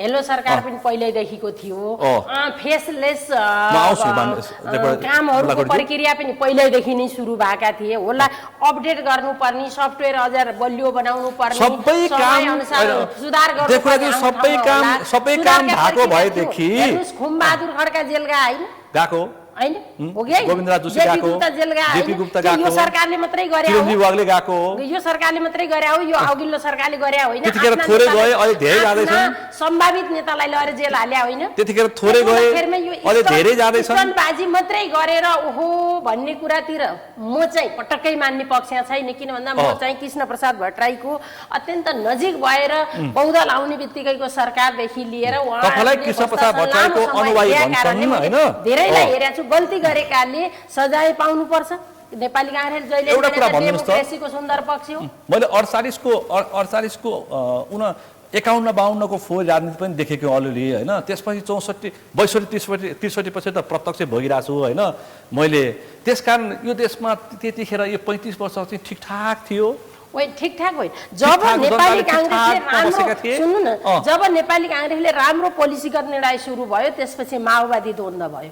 यहाँ कुनै पनि लगानीकर्ता सुरक्षित हुन पाएन, धन्दाहरू चल्नै पाएनन् होइन। आज हेर्नुहोस् हाइड्रोले गर्दा एउटा मनाङमा एउटा सिनो हाइड्रो छ, त्यसले त्यो मनाङमा कति बाटोलाई कति सहजीकरण गरेको छ, त्यहाँका मान्छेलाई रोजगारी त्यहीँका मान्छेलाई भनिएको छ। अनि बिजुली उत्पादन भएर कति उपलब्धि हुन्छ, हाम्रो आफ्नो पानी सदुपयोग भएको छ। त्यस्ता काम गर्न हिजो किन भन्दा ती फागुन 21 गते भोटै दिएन जनताले काङ्ग्रेसलाई होइन। भोट भनेको विशेष अधिवेशनबाट आएको काङ्ग्रेसले सरकारले काम गर्दै गएपछि जनताले फेरि महसुस गर्छन् कि हिजो 64 मा माओवादीलाई केपी ओली पुष्पकमल दाहाल प्रचण्ड शेरबहादुरलाई हेरेर त भोट दिन सकिँदैन भनेर बालेन र रविलाई हेरेर भोट दिए। सधैँ बिपी बिपी कोइराला सधैँ बिपी रहनु भएन नि त, सधैँ शेरबहादुर रहनु होइन नि त। यो त परिवर्तन हुँदै आउने हो, नेतृत्व महँगी बढ्यो किन बोल्नुहुन्न संसदमा? जनताले भनिरहेछन् किसानहरू यहाँ आइरहेछन् माइतीघर मण्डलामा, तराईबाट नै आइरहेछन्, सुस्ताबाट आइरहेछन्। ल भन्नुहोस् त हजुरको किसानको समस्याको विषयमा हामीले पनि कुरा उठाएको छौँ। जस्तो किसानको मुख्य चाहिँ हामीले गाउँमा जाँदाखेरि किसानसँग भेट्दाखेरि उहाँहरूको दुईवटा समस्या स्पेसल्ली मेरो क्षेत्रमा। पहिलो समस्या मल खादको, दोस्रो समस्या सिँचाइको। र यो मल खाद र सिँचाइ दुइटैको लागि व्यवस्थापन गर्नको लागि हामीले पटक पटक मन्त्रीलाई सरकारलाई गएर भेट्ने, सबै कुरा गर्ने भन्ने त्यो सबै कुरा गरेको छ। 100 दिनमा छ त। अब रह्यो कुरा यो मल चाहिँ नेपालमा नबन्ने भएको हुनाले, अन्तर्राष्ट्रिय उसबाट मगाउनु पर्ने भएको हुनाले सरकारले समय लाग्यो भने हामी सन्तुष्ट छैनौँ त्यसमा। ओली देउबा प्रचण्डको सरकारका मान्छेले त्यही भन्थे। अब आज भर्खर पनि कृषि मन्त्रीसँग मेरो लामो कुरा भएको थियो। के भन्नुभयो उहाँले चाहिँ यो वर्षलाई हामीले ल्याउँदा यो प्रोसेस लामै हुँदो रहेछ, अर्को वर्षबाट मलको समस्या हुँदैन। 100 दिनको सूचीमा किन हुँदैन भनेको त कुनै समस्या हुन्न भनेर राखेको। जनता ढुक्क थिए यस वर्ष, अब बालनको सरकारमा ढुक्कसँग मल खाद पाइन्छ भनेर बसिरहेको थिए। अब अघि त्यही भएर मैले सुरुमा पनि भनेको थिएँ 100मा 100 नै हामीले सही गर्न सक्यौँ भन्ने कुरा राष्ट्रपालले पनि भनेको छैन, तर एकदम त्यो गर्नको लागि सरकार लागेको थियो। अब त्यसमा यो मल चाहिँ समयमा ल्याउनको लागि सरकारले नसकेकै हो यो, किनभने हामीले यो सरकारको फेरि बचाउ गर्ने क्रममा त्यसै तपाईँहरूलाई प्रोपोगन्डा र स्टन्टबाजी भन्छन् विपक्षीले, अनि तपाईँहरू थपिदिने काम गर्नुहुन्छ के? त्यो गर्नु भएन होइन। अब यो कुरामा अहिले जस्तै अहिले किन ढिलो भयो भन्ने कुराको दुईवटा कुरा भन्नुहोस् त। एउटा चाहिँ अन्तर्राष्ट्रियबाट बिडिङ गरेर मगाउनु पर्ने हो, दोस्रो अब आज भर्खर भन्थ्यो आउँदैछ बाटोमा छ, बाटोमा आउँदाखेरि यतिबाट त रसियाबाट मलेसियाबाट कुन देशबाट मल मगाइएको छ। यहाँ हामीलाई चाहिँ चाहिने मल हामीले जुन जहाँबाट मगाउँथ्यो त्यहाँभन्दा अरू देशबाट पनि मगाइएको छ। त्यो आउनको लागि समय पनि एउटा लामो लाग्ने भएको हुनाले समय। ओलीको पालामा घनश्याम भुसाल भन्ने मन्त्री थिए, उनले पहिलो निर्णय त्यही गरे। पछि के भने भन्दाखेरि यो त बहुत जटिल समस्या रहेछ, मैले त पत्ते पाइनँ भन्नु भनेर भनिहालेँ, कुरो यस्तो रहेछ भनेर पछि माफी मागेको थिएँ कि उनले। त्यस कारण राष्ट्रपालले पनि बुझेर बोल्नु पर्थ्यो मल खादको विषयमा चाहिँ। यो कुरामा म मान्नुहुन्छ, यो कुरा म स्वीकार्छु, मान्छु एकदम, किनभने सही कुरा मान्नुपर्छ। पार्टीमा मनमुटाव सही छैन अहिले, पार्टीमा मनमुटाव छैन जस्तो बाहिर देखिएको छ त्यस्तो पार्टीमा केही मनमुटाव छैन। जस्तै अब पार्टी भनेको मतलब अहिले स्पेसली हाम्रो पिएम र सभापति कुरालाई जोडेर पार्टीको कुरा गरिन्छ र उहाँहरू दुईजनाको बिचमा अब विभिन्न संसदीय दलको बैठकहरूमा, पार्टीको बैठकमा हामी देख्छौँ उहाँहरूको अधिवेशन हामी प्रत्यक्ष रूपमा उहाँहरूको बिचमा विमति, उहाँहरूको बिचमा चाहिँ दुईजनाको बिचमा अलिक दरार हुन्थ्यो भने जुन खालको सौहार्दता व्यवहार बोली त्यहाँ देखिन्छ त्यो केही पनि छैन। र उहाँहरूले स्पष्ट रूपमा यो भन्नु पनि भएको छ र हामीले देख्दा पनि त्यही देखेका छौँ। मान्छेले के भनिरहेछन् काङ्ग्रेस फुट्ने र राष्ट्रपा फुट्ने सँगै हुन्छ भनिरहेछन्। यो त म बिल्कुल विश्वास गर्दैन। फुट्दैन। डाक्टर बुलाकोटी तपाईँ के भन्दै हुन्थ्यो? अहिले त्यो लेस गभर्मेन्ट भन्ने बित्तिकै चाहिँ त्यसमै जोडेँ क्या मैले। सरकारले अब जोड दिने विकासमा, र विकासमा जोड दिँदाखेरि चाहिँ जति निजी क्षेत्रहरू पनि छन् नि त, यो निजी क्षेत्रलाई पनि निजी क्षेत्र जस्तो उदाहरणको लागि चाहिँ अस्पतालमा सम्पूर्ण सेवा सुविधा सरकारले दिनुपर्छ। अब निजी क्षेत्रका अस्पतालहरूले त सरकारलाई सहयोग गरे पनि होइन जस्तो अब व्यवस्थित चाहिँ भनेदेखि बस्ती विकासको कुराहरू आयो भने रियल इस्टेट व्यवसायहरूले सहयोग गर्ला नि त उनीहरूलाई मोनिटरिङ गर्ने कुराहरूमा चाहिँ गर्नु पर्यो ल मानौ एउटा घर हामीले बनाउनु पर्यो र कुनै ठाउँमा एउटा घर बनाइयो भने सम्पूर्ण सुविधा चाहिँ सरकारले दिनुपर्छ आज प्रधानमन्त्री एउटा रियल इस्टेट व्यवसायले बनाइदियो भने बाटो पानी बिजुलीदेखि लिएर आज निजी क्षेत्रलाई भेटेर प्रधानमन्त्री ढुक्क हुनुहोस् लगानी गर्नुहोस् म छु भन्नुभएको हो त्यो एकदम राम्रो गर्नुभयो किनभने विकास गर्ने भनेको जम्मै निजी क्षेत्रबाटै हो अब निजी क्षेत्रलाई चाहिँ जस्तो चाहिँ निजी क्षेत्रले त्योभन्दा पनि बढी सुविधा त्यसको सरकारको भार चाहिँ भने निजी क्षेत्रका मानव अस्पतालहरूले गरिदिएको छ निजी क्षेत्रका स्कुलहरूले गरिदिएको छ भने तिनीहरूलाई चाहिँ बढी कर लगाउने भन्ने चाहिँ हुँदैन यो करको विषयमा यो शिक्षा समता स्वास्थ्य लगायत यो बिजुलीमा लागेको करमा चाहिँ मलाई पनि चित्त बुझाएको छ हो त्यो चाहिँ कुरा एउटा तपाईँले बोल्नुपर्छ मानेजी हो अनि दोस्रो कुरा सत्तारूढ भनेर बस्न पाइँदैन के हो त भन्दाखेरि जतिसुकै हामीले जति नै कुरा गरे पनि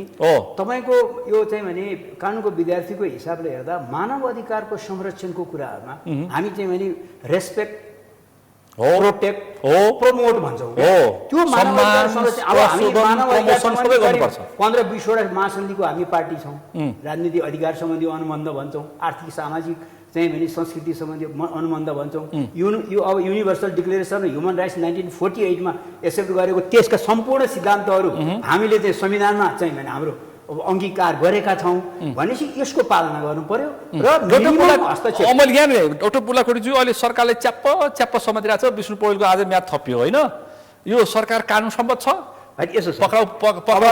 पौडेलको कुरा चाहिँ एउटा व्यक्तिको कुरा भन्दा पनि देशको अर्थमन्त्री भएको व्यक्ति पात्र विष्णु पौडेल एउटा दृष्टान्त हो विष्णु पौडेल बालकृष्ण खाँ टोपबहादुर रायमाझी अनि त्यसको परीक्षण त सर्वोच्च अदालतमै गयो नि त सर्वोच्च अदालतले अनुसन्धान प्रक्रियालाई अहिले स्टप चाहिँ रोकेन नि त अनुसन्धान कोही क्रममा भएको हुनाले अब सम्मानित सर्वोच्च अदालतले को त पालन गर्नु पर्यो नि आदेश त कुनै कुनै त च्याप्पै समातेर सरकार ल्याउँछ भोलिपल्ट फ्याट्टै छोड्नुपर्छ च्याप्पै समात्नुको पनि छ अर्को कारण फ्याट्टै छोड्नुपर्छ हेर्नु म तपाईँलाई एउटा उदाहरण भन्नुहोस् त त्यो राज्यले बिहोर्नुपर्छ पछि अनि केफ विरुद्ध क्विन्सल्यान्ड 2012 को एउटा केस अस्ट्रेलियाको थियो त्यसमा के गर्यो त भन्दाखेरि एउटा चाहिँ पुलिसले एउटा चाहिँ भने त्यो चाहिँ समात्न पर्ने व्यक्ति जो चाहिँ उसले अपराध गरेर भाग्दै गर्दा उसलाई चाहिँ भन्दैन समातेर अनि त्यसको चाहिँ डिएनए लिनु पर्यो त्यो डिएनए चाहिँ भने 3टा कपालको जरोसहित उखाल्नु पर्थ्यो तर कतिवटा उखाल्यो 200 वटा उखाल्यो उसको कपाल लामो थियो होइन 200 वटा उखालिदिएपछि चाहिँ त्यो क्विन्सल्यान्ड सरकारलाई ऊ त त्यहाँ क्षतिपूर्ति माग्यो दुष्कृति भनेर चाहिँ क्षतिपूर्ति मागिसकेपछि क्विन्सल्यान्ड जुन त्यहाँ त छुट्टै राज्यको छुट्टै सर्वोच्च अदालत छ क्विन्सल्यान्डको सर्वोच्च अदालतले त्यो क्विन्सल्यान्ड राज्यलाई के आदेश दियो भने हेर्नुहोस् त्यतिखेर 44,000 अस्ट्रेलियन डलर अहिले हुन आउँछ त्यो करिब 50 लाख नेपाली हुन आउँछ त्यो चाहिँ त्यो सम्बन्धित व्यक्ति जसको चाहिँ त्यो 200 वटा कपाल उखालिएको थियो उसलाई भराइयो क्या भनेपछि राज्यले चाहिँ त्यो एउटा चाहिँ त्योसम्म राज्यले हेर्नुपर्ने हुन्छ क्या त्यसो भए राज्य आफैले जुन कुराहरू राज्यले होइन भने तथ्य र प्रमाणको आधारमा व्यक्तिलाई समातिएन प्रमाण पुर्याएर अब केही त चाहिँ भने केही त छुटे नि त ठुलै नेताहरू समाते हो नि त त्यो खोइ त प्रमाण नपुग्दा केपी समाते रमेशको समाते अब अदालतले चाहिँ छोडेकोलाई चाहिँ अदालतले चाहिँ बायस भयो भन्न त मिलेन नि कति अदालतले तथ्य र प्रमाणको आधारमा छोड्न मिल्ने कुरा छोड्छ अनि छोड्न नमिल्ने कुरा छोड्दैन अहिले हजुरले विष्णु पौडेलको कुरा गर्नुभयो अब अदालतले अब मैले त मिसले हेरेको छैन हेर्ने त सर्वोच्च अदालतले पनि हेरिसकेको थियो भनेपछि हेर्दै जाँदा अनुसन्धानमा रोक्न मिल्ने देखेर अनुसन्धान प्रक्रियालाई 35 वर्ष 33 वटा काण्ड छ कति समाति छ जेल भरिन्छ जेल भरिन्छ नि जेल भरिन्छ त्यो होइन यो सरकारले त्यो गर्यो भनेदेखि फेरि यो सरकार फेरि आउँछ फेरि आउला नि त अब जब यो सरकारले पनि फेरि अगाडिकै दिने त्यो चाहिँ भने सरकारले त दरबार हत्याकाण्ड मदन भण्डारी हत्याकाण्ड समेत ल्याउँछु भनेको छ यो सरकार चाहन्छ सरकार अब ल्याउँछु भन्छ हामीले हेरेका छौँ हिस्ट्री हजुर हामीले हिस्ट्री हेरेका छौँ र चाहिँ यो मुख्य कुरो यो सरकार ल्याएकै गत सरकारहरूले हो भन्ने चाहिँ मेरो सारांश हो क्या भलो सरकारकै कांग्रेस एमाले माओवादीले गल्ती गर्दाखेरि रवि र बालन जन्मिएको भन्ने तपाईको आशय मेरो आशय पनि त्यही नै हो तपाईँ हामी कुन अवस्थामा पुगी अब सुशासनको कुराहरू अहिले आएर जम्मै सुशासनको नारा र सर्भिस डेलिभरीको नाराबाट त यो सबै मानिसले पत्या हो नि त अब सुशासन भएन भन्ने हो नि त यो सरकार फेरि डाक्टर बुलाकोटी तपाईँ आउँछु मान्यजुत नियुक्ति प्रतिस्पर्धा भन्ने अनि आफ्नो मान्छे छान्ने यो जान्नेहरूको सरकार अब यो के हो लु भन्नुस् यसरी अब केही मैले पनि समाचारहरू सुने हो पढे अब यसको चाहिँ के हो यसको वास्तविकता सचेतकले पनि बोलिसक्नु भयो त्यो पुष्टि भइसकेपछि यदि आफ्नोलाई छानेको छ भने त्यो छान्नु हुँदैन गलत हो हामी फेरि जे छाने पनि यो सही हो भन्ने पक्षमा छैनौँ हो तर आएको न्युज चाहिँ अथवा समाचार चाहिँ सत्य हो कि होइन भन्ने कुरा अथवा त्यो जस्तै अब भनौँ न त्यहाँ मेरिटोक्रेसी हामीले जुन भन्यौँ हो त्यो छानेको हो कि आफ्नो भएको कारणले छानिएको हो अथवा यो आएको कुराको सत्य तथ्य के हो प्रधानमन्त्रीको सल्लाहकारको बहिनी दाई कसको मन्त्रीको अनि पर्यटन मन्त्रीको त्यो पोखराको विराटनगरको झापाको भन्थालिसकेका छन् होइन अब यसमा चाहिँ यो विषयमा चाहिँ अनि ओली देवा प्रचण्डभन्दा फरक भयो त होइन त्यसरी चाहिँ व्यक्तिकै नजिक भएर छानिएको भन्नेमा म विश्वास गर्दिनँ अब त्यो उसको आफ्नो योग्यता क्रम हेर्दाखेरि छानिएको रहेछ भने त्यो चाहिँ अब त्यसको हेरेर मात्रै भन्न सक्छ तपाईहरु अन्धभक्त होइन सरकारको होइन अन्धभक्त होइन हामी अन्धभक्त ठिकको ठिक बेठीको बेठी भन्न सक्नुहुन्छ ठिक बेठीको बेठी हामी भन्ने नै त्यही हो बोल्नु न देला नि तपाईलाई फेरि होइन हामी बोलिराखेका छौँ सबै हामीले बोलेको कुराहरू बाहिर मिडियामा नआउला तर हामीले ठिकलाई ठिक बेठीलाई बेठिक भन्दै आएको छौँ सक्नुहुन्छ भन्न एकदम हामीले पटक पटक तर रवि र बालनको पार्टी भन्न पाइँदैन भन्न गाइया गुइया सुन्न थालेको छ होइन त्यस्तो चाहिँ जस्तो बाहिर आएको छ हो त्यस्तो त्यहाँ छैन र हामी एउटा सरकार पक्षको भनौँ या त अहिले सत्ता पक्षको सांसद भएको हुनाले हामी आएका कुरालाई सिधा मिडियामा गएर बोल्दैनौँ हामी सम्बन्धित ठाउँमा गएर यो कुरा आयो के हो तपाईँ मध्य प्रदेशको अब तपाईँको पार्टीले के भन्यो प्रदेश सभा खारेज गरिदिनु पर्यो रौतरमा के राजनीति गर्नुहुन्छ प्रदेश खारेज गर्ने भने होइन प्रदेश सभा खारेज गर्ने भनेको प्रदेश सभा हजुर प्रदेश सभा खारेज गरेपछि त प्रदेशको औचित्य सकिहाल्यो संहिताको मरम सकियो होइन प्रदेशको मुख्यमन्त्री प्रत्यक्ष निर्वाचित गरेर ल्याउने व्यवस्थालाई अनि चाहिँ बनाएर जाने भन्ने चाहिँ हाम्रो पार्टीको धारणा मध्य प्रदेशले स्वायत्त भन्छ तपाईँहरू प्रदेश सभा खारेज भन्नुहुन्छ मार्न होइन प्रदेश सभा नै खारेज भएको हो प्रदेश खारेज भएको पनि होइन र प्रदेश सरकार चाहिँ प्रत्यक्ष निर्वाचित भएर लिएर आउने र उहाँले विज्ञबाट चाहिँ एउटा सानो टिम गरेर मन्त्रालय बनाउने अनि त्यसरी सञ्चालन गर्ने मान्छन् जनताले यो त जनतामा गएपछि जनताले तर अहिलेको बुझाइअनुसारमा चाहिँ मधेसबाट पनि यो खालको जुन खालको अहिले ठुलो खालको एउटा संरचना भयो यसलाई घटाउनुपर्छ भन्ने चाहिँ ठाउँ ठाउँबाट जनताहरूकै आवाज पनि छ यो अब यो आवाज कति पर्सेन्ट छ 100% जनताको त नहुन सक्छ तपाईहरु संहिता विरोधी त होइन नि फेरि हामी संहिता विरोधी होइन पक्का हो एकदम पक्का यसमा त हाम्रो आधिकारिक हाम्रो पार्टीको संविधानमा पनि संहिता खाएको कुरा विपक्षले विरोधी भन्न थालिरहेका छन् यिनीहरू संहिता विरोधी हो होशियार हुनुस् भन्छ यो त गलत प्रचार भएको हो संहिता विरोधी होइन तर यो संरचनाको जुन खालको एउटा ठुलो संरचना देखियो र यो चाहिँ कतै न कतै धेरै यो ठुलो बनाएर राज्यलाई एउटा व्यवहार पनि बढी हुने र यसलाई चाहिँ सुधार गरेर भन्ने मन्त्रीमण्डल पनि मन्त्रालयको संख्या पनि घटाउने यता त्यसो पनि बन्ने अनि मन्त्रीले 9-10 जना सचिव सरको नियुक्ति गर्ने सुहाएन मिलेन अलिकति अब त्यो यहाँ पनि छ यो तपाईहरु बोल्नु पर्यो यो सचिवालयमा धेरै जना नियुक्ति गरेको भन्ने समाचार मैले पनि पढेको छु तपाईलाई चित्त बुझ्यो अब यो विषयमा अलिकता कुरा चलेको पनि थियो अब यो कति नियुक्ति गर्न मिल्ने हो आवश्यकता हो त्यो भन्दा बढी अनावश्यक गरेको रहेछ भर्तीकै लागि भने त्यसको विरोध पनि गर्नुपर्छ त्यसलाई हामीले सबै जे गरे पनि ठिक छ भन्ने पक्षमा छैनौं तर यो कुरा आइसकेपछि यो विषयमा पनि हामी सम्बन्धित ठाउँमा गएर यो के हो भनेर चाहिँ कुरा राख्छौं खर्च कटौती गर्ने भन्ने सचिव सरको 3 जना नियुक्ति गर्ने त्यो अनुसारको शाखा अधिकृत सरको नियुक्ति गर्ने 9 जना तपाईहरु बोल्नु पर्यो अब त्यो चाहिँ त्यो डिटेल हेर्नुपर्छ मैले डाक्टर बुलाकोट तपाईले के भन्न खोज्दै हुन्छ हैन त्यो चाहिँ संविधान संशोधन कुरा गर्नु तपाईले त मैले संहिताकै कुरा उठाएँ उहाँले प्रदेश सभा खारेज गर्ने कुरा गर्नु भएको छ अब यो संहिताको कुराहरुमा चाहिँ यसका चाहिँ संविधानका प्रावधानहरु पनि हेर्नुपर्छ किनभने अब सम्बन्धित प्रदेशले पनि त स्वीकृति दिनु पर्यो स्थानीय तहले सक्नु पर्यो प्रदेशले गर्न सक्नु पर्यो जुन हाम्रा 2 सदन छ 2 सदनहरुबाट पनि पारित हुनु पर्यो त्यसका त विभिन्न प्रक्रियाहरु छन् नि त रासपा बोल्यो रासपाको भित्र ध्येय त्यो रहेछ भनेर बुझाइ पनि आयो नि त एउटा पार्टीले बोलेको छ र अब चाहिँ अहिले झन्डै 2/3 को पार्टी ठीक छ एकको सरकारको पार्टी जान्नेहरुको पार्टीले भने त बुझ्नु पर्यो नि त हामीले मेरो आफ्नो स्वतन्त्र कुरा नि त लु भन्नुस् त 2/3 कै पार्टी भए पनि अब हामीले चाहिँ एउटा स्वतन्त्र चाहिँ खानको विद्यार्थीले बोल्ने भनेको चाहिँ के हो त भन्दाखेरि चाहिँ संविधानको प्रावधान बमोजिम त्यो प्रदेश सभाहरू हट्ने कुरा उसको प्रावधान बमोजिम हो र यो विषयमा चाहिँ भने अहिले भनियो नि त संसदमा भएका अरू दलहरूलाई पनि साथमा लिएर काम गर्नु पर्यो सम्बन्धित प्रदेशहरूको पनि त सहमतिको कुराहरू छन् र अहिले चाहिँ भने र अहिले 10 वर्षमा संविधानको संरचनामा चेन्ज गर्ने भनेर जुन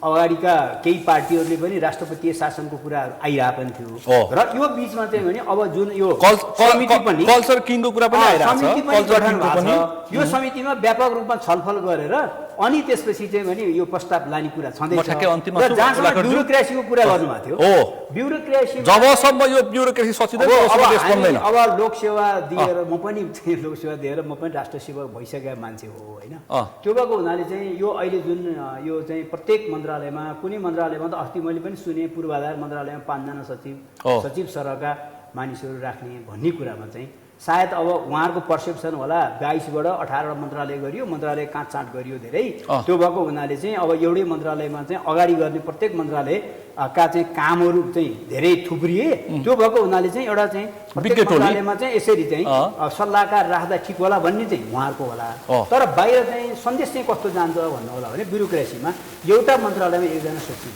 होइन ब्युरोक्रेसीको चाहिँ भने टोटल स्थायी सरकारको हेड भनेको सम्बन्धित मन्त्रालयको सचिव हो र ती सचिवहरूको पनि सचिव हेड भनेको मुख्य सचिव भने अब त्यो चाहिँ भने यो चाहिँ यसमा चाहिँ खर्च कटौतीमा लागेको सुशासनमा लागेको सरकारले चाहिँ यसरी चाहिँ एउटा अगाडि पनि राखिन्थ्यो सल्लाहकार अब आर्थिक सल्लाहकार भनेर अर्थमन्त्रीको राखिन्थ्यो परराष्ट्र सल्लाहकार भनेर राखिन्थ्यो परराष्ट्र मन्त्रीले भने अब यो अवस्थामा एउटासम्म सल्लाहकार राख्नु त्यो बेग्लै कुरा हो सचिव सरको प्यारलल सबै भनेर चाहिँ भन्दाखेरि त्यता सरकारी अङ्गहरू छन् भने उसलाई सचिवको सुविधा भन्दा पनि सचिव सरह भन्नुभन्दा उसलाई चाहिँ भने टिओआर दिएर चाहिँ उसलाई यो सुविधा तपाईँले पाउनुहुन्छ भन्नु भने चाहिँ ब्युरोक्रेसीमा हात हाले हुँदैन नत्र भने ब्युरोक्रेसीमा फेरि यसले चाहिँ अर्को विद्रोह ल्याउन सक्छ डिमोरलाइज हुन्छ क्या पुनरुत्प्रेरित हुँदैन म अन्तिममा छु मान्य पौडेलज्यू देश बन्छ हाम्रै पालामा अब देश बन्छ भन्ने हामी पूर्ण विश्वासमा छौँ सुशासन आउँछ र अब यो चाहिँ 100 दिनमै आइपुगेन भनेर हामी जुन खालको अहिले बहस गर्दैछौँ